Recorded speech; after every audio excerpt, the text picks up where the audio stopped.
আমরা এসে গেছি আমাদের সেকেন্ড ভিডিও নিয়ে। আর এটা হচ্ছে अगेन অন স্পট রাইটিং। তো যদি অলরেডি আগের ভিডিওটা দেখে থাকো তাহলে তোমরা অলরেডি জানো যে আমরা এখান থেকে কি হচ্ছে এটা। আর যদি না দেখে থাকো প্লিজ ওয়াচ দ্য ফার্স্ট। আর কি হবে আর আমাদের ব্যাপারে অনেক কিছু জেনে নিতে পারবে। আমরা কিরকম পাগল পাগল কথা বলি আর থামতে চাই না আমরা। আর যেটা আরেকটা বড় কথা সেটা হচ্ছে প্রথমবার চ্যানেলে এসে থাকলে please subscribe, like, comment, share পছন্দ হলে। আর এই যে চিপগুলো দেখা যাচ্ছে আমরা এখান থেকে একটা চিপ তুলে সেটা নিয়ে অন স্পট আমরা কিছু একটা বানিয়ে আমরা বলবো and that will be expression through our words। আমি ইংলিশ আর হিন্দিটা করব, ও বাংলাটা করবে। তো হ্যাঁ, আজকে তুই ফার্স্ট, আগের দিন আমি ফার্স্ট ছিলাম, আমি করছি সবাইকে। আমরা বিরহের চিপটা অলরেডি ফেলে দিয়েছি যাতে আরেকবার আমরা সেমটা না পাই আর নেব না বিরহ, কারণ আমরা সত্যি জানি না কিভাবে এটা হয়েছিল। আগেরবার আমরা দুজনে সেম চিট কি করে পেয়ে গেছিলাম, বাট হ্যাঁ ভীষণ মজা হয়েছিল আগের ভিডিওটাতে। প্লিজ দেখো, উপরে লিংক করা আছে। এটা যেন পপ করে বললো তোর জন্য। আচ্ছা ঠিক আছে, এটা চল, এটা জানি না এটা ঠিক আছে। এটা থেকে একটা বেরোলো কি হচ্ছে আমাদের সাথে। চল, আমার কাছে দ্বিতীয় পুরুষ, প্রথম পুরুষই নেই। নাও अगेन এটা আরেকটা মজার পার্ট অফ লিটারেচার, দ্যাট যেটা হয়নি সেটাও তুমি ইমাজিন করে বলতে পারো, তাই না? কারণ আমার সত্যি বিরহ হয়নি, আমি খুব ভালো আছি কাচুর। তো আমার লাইফে তো মানুষই আসলে বিরহ, আমি কি করে বুঝবো? হ্যাঁ, ওইটা হয়েছে আমার যে নিজের জায়গা থেকে আমি এখানে চলে এসেছি, বা আমার আগে যেখানে ছোটবেলা থেকে থাকতাম সেখান থেকে আমি এখানে এসেছি। তো ওই একটা জিনিস হয়েছে, কিন্তু এছাড়া কিছু হয়নি। হ্যাঁ, লাইব্রেরি থেকে বই তুলে এনেছি, ভালো ভালো বই, সেগুলিকে জমা দিতে হয়েছে, এই ভিডিওটা হয়েছে। আচ্ছা, আমার কাছে এসছে হচ্ছে দ্বিতীয় পুরুষ। তো আমি স্টার্ট করছি। মানুষের লাইফে বা একটা মেয়ের লাইফে, আমি আমার দিক থেকে বলছি, একটা মেয়ের লাইফে তার প্রথম পুরুষ হচ্ছে তার বাবা। তার বাবাকে সে যেভাবে দেখেছে, সে চাই বাবার স্নেহ, ভালোবাসা, বাবার দায়িত্ব, যত্ন, এই সমস্ত কিছুই যেন ওর জীবনের যেই মানুষটা আসবে তার কাছে পায়। এটা হচ্ছে ফার্স্ট।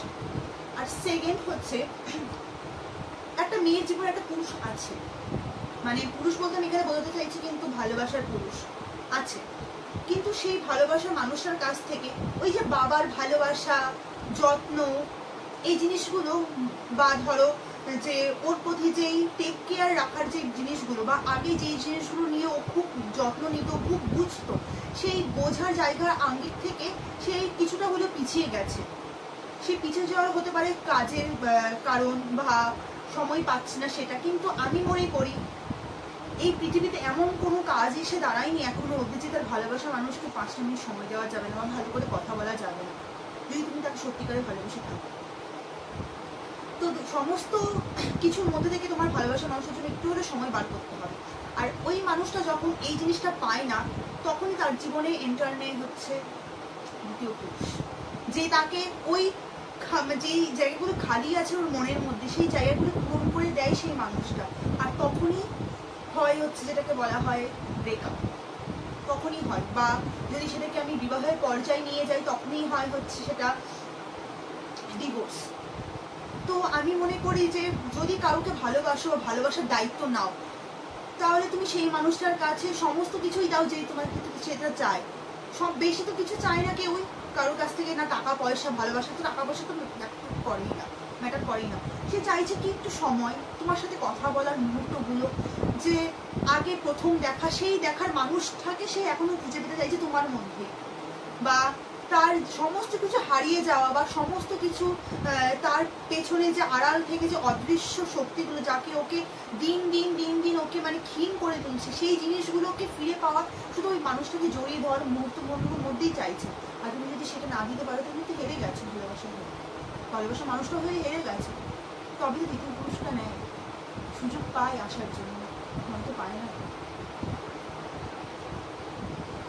আচ্ছা, তো হ্যাঁ, ফার্স্টে এটা আমি খুব এনগ্রস ছিলাম পুরো ব্যাপারটাতে, তাই জন্য না আমার 1 মিনিট লেগেছিল লাইক শিফট। বাট হ্যাঁ, যাই হোক। আচ্ছা, এবার ও শাফল করবে। কোনটা কোথায়? ওটাও ভিতরে আছে, আমি জানি না। আমি যদি সেম পাই আমি জানি না, আবার যদি আগেরবারের মতো হয় আমি সত্যি জানি না। লোকে ভাববে প্রি প্ল্যান, সত্যি প্রি প্ল্যান। সপ্তাহে একই জিনিস বলছি, আমার কতগুলো জিনিস আছে। আমি কি again আমি জানি না এটা কি করে হচ্ছে। Oh my god সত্যি জানি না এটা কি হচ্ছে আমাদের সাথে। তোমরা যদি কেউ নাম লিখে থাকো নতুন, তার ফার্স্ট ভিডিওটা অবশ্যই দেখো। সেম জিনিস বারবার রিপিট হচ্ছে। মানে আমি জানি না, আমার তো মাঝে মাঝে মনে হচ্ছে এটা ঠাকুর বা ইউনিভার্সের সাইন কি তোমরা প্লিজ সেমটা নিয়ে করো, ইচ্ছে করছে। I don't know how it's happening, but Gopal আর বোন তারা ইচ্ছে করে করছে। হ্যাঁ সত্যি, ওর ভাই আর আমার ভাই দে আর in it together.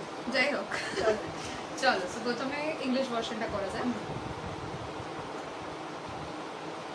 I never felt that I can fall in love again. The way I looked at love, the way the fresh kisses felt to me was so different. I lost all hope on love when I really met this person who came in as this new definition of freshness. He is like the smell of rain in the fresh mud. He is like the change of seasons. He is like the hope that we have lingering within us when the world goes against us. He is the perfect beginning and the perfect end to my day. He is the person who made me realize that hope and faith goes a long way. He is the one who made me realize all the things that I ever wanted or I ever wished for can really exist. He is the one who made me realize that fairy tales exist. And he is the one who made me realize why taking a second chance is really worth it.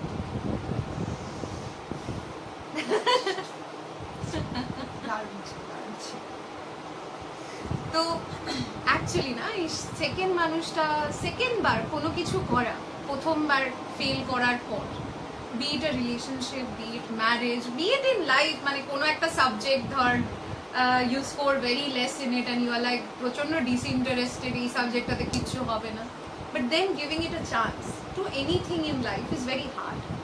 কারণ a part of you is like ये नहीं होगा বা ये सही नहीं है, फिर से नहीं होगा, but then there is someone who comes in and makes you feel that তুমি আগে যে জিনিসগুলো চেয়েছো from a relationship বা from anything is not vague, it's not like কি হতে পারে না, সেই মানুষই সেটাই তাকে দিয়েছে। এক্স্যাক্টলি, মানে জিনিসগুলো সমস্ত কিছু সে করতে পেরেছে। মানে কেউ যদি ধরো তোমায় বলে থাকে যে না আমি সময় দিতে পারবো না, লাইক আমরা আগেরবারও কথা বলছিলাম, সময় দিতে পারবো না বা এটা আমি এরকম ভাবে করতে পারবো না, আর সময় লিটারালি খুঁজে বার করছে সমস্ত কাজের মধ্যে যে মানুষটাকে দেওয়া যায়, কারণ সে জানে যে আমার জন্য মানুষটা বসে রয়েছে, আমার কথা সে চিন্তা করছে। ওটাই তো তো জিনিসটা হচ্ছে এখানে কিরকম বলতো, একজন যে গিভ আপ করতে রেডি ছিল বা একজন যার ভালোবাসার হয়তো পরিভাষাটাই ওটা ছিল, কিন্তু তাদের জন্য কি হয়, একটা মানুষ প্রথমবার ফেলিয়ার হিট করার পর ভাবে এটা মানেই এটা, কারণ আমাদের লাইফে যে কটা পারসেপশন তৈরি হয় সবটা তো এক্সপিরিয়েন্সের ওপরেই তৈরি হয়, কোনো পারসেপশন কিন্তু ইন্ডিপেন্ডেন্ট পারসেপশন খুবই কম হয়, মানে আমাদের চারিপাশে যা হচ্ছে সেটার বেসিসেই পারসেপশন, সেটার বেসিসেই থট, সেটার বেসিসেই বিশ্বাস, মানে আমাদের যা যা বিলিভস আছে পুরোটা সেটার উপরেই হয়, তাই না? তো তাদের জন্য আমরা বিশ্বাস করতে শুরু করি হয়তো ওরকম fairy tale romantic love stories হয় না, হয়তো সেরকম পার্টনার হয় না, কিন্তু সঠিক মানুষটা আসে না, সমস্ত কিছু সব সঠিক হয়ে যায়, তখন বলছে হ্যাঁ অ্যাকচুয়ালি রূপকথার গল্পগুলো বাস্তব হয় যদি মানুষটা ঠিক হয়। এক্স্যাক্টলি, তাই জন্য নিজের জন্য নিজেকে ভালোবেসেও মাঝে মাঝে চান্সেস দিতে হয়, আর সেটা আমি শুধুমাত্র একটা পার্টনারের হিসেবে বলছি না, নিজেরও কোনো একটা জিনিস একবারে না হলে giving yourself also a chance to do it again is very important, কারণ তুমি নিজেকে ভালোবাসলে তুমি এটা বুঝবে যে আরেকবার ট্রাই করা অনেক ইজি দেন 40 বছর বয়সে বসে রিগ্রেট করা যে আমি এটা করতে চেয়েছিলাম আমি করি পারিনি।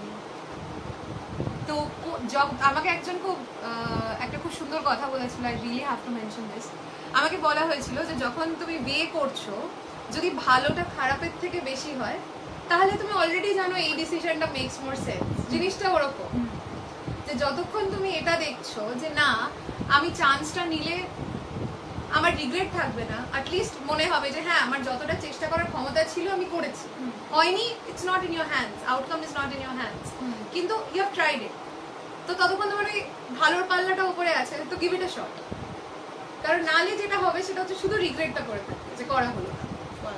মানে আমাদের এই চ্যানেলটারও ক্ষেত্রে অনেস্টলি আমরা একদিন ডিসকাস করেছি, সেই দিন লোগো বানিয়েছি, সেই দিন সবটা করেছি, পরের দিন রেকর্ড করতে বসে গেছি। বিকজ জিনিসটা ওটাই, সময়টা তো চলে যায়। ইটস নট দ্য ধরে সেম। রাখতে হবে তোমার কাজের ধারে। আর যেটা বললাম যে মানুষ, এই মানুষটাই ভাবে তোমার রং সময়টাকে থেকে বেরিয়ে রাইট সময়টাকে নিয়ে আসতে। তো চলো এবার হিন্দি ভার্সনটা করা যাক। একটু গল্প করে নিচ্ছি আমি মাঝখানে। না বল। फिर से मुझे इश्क नहीं करना था, वो आया मेरे पास बैठा, बातें नहीं कही उसने, सिर्फ सामने बैठ के मुस्कुरा के मुझे ये समझा दिया कि वो हमेशा मेरे लिए रहेगा। मैं आज तक ये समझ नहीं पाई कि क्यों वो मुझे पसंद है। उसने मुझे कितनी बार पूछा कि ऐसा क्या बात है मुझ में कि तुम मेरे पे मरती हो, पर मैं उसे ये नहीं बता पाई कि जैसे हम सबके साथ होता है ना कि जब हम किसी बीमारी से जूझते हैं 2 साल 3 साल 4 साल, एक समय के बाद ना हम वो बीमारी से भी इतना अटैच्ड हो जाते हैं कि उसको छोड़ने का मन नहीं होता। कभी कभी ये लगता है कि जिसके साथ हम हैं, हम इतना ज्यादा उनके साथ बन चुके हैं कि चाहे भी तो उनको काट के नहीं निकल सकते। मैं अभी उससे कैसे कहूँ कि वो तो वो ही दवाई है मेरा, जिसने मुझे वो पंख दिए कि मैं वो काट के निकल पाऊँ। कैसे मैं कहूँ उससे कि वो सनलाइट की तरह है जिसने मेरा ये रेनबो को कलर कर दिया। कैसे कहूँ मैं उसको कि वो अगर मैं शब्द हूँ तो वो उसके पीछे जुड़े हुए हर इमोशन, हर एक्सप्रेशन का मीनिंग है। कैसे कहूँ मैं उससे कि क्यों प्यार हुआ है मुझे उसके साथ। वो ही तो मेरा आस है, वो ही मेरा श्वास है, वो ही तो एक मकसद है जिसने मुझे समझाया कि मैं कितनी खास हूँ और हम कितने खास हैं। हाँ, this is our apt reaction always. দারুণ ছিল, ভালো বলেছো।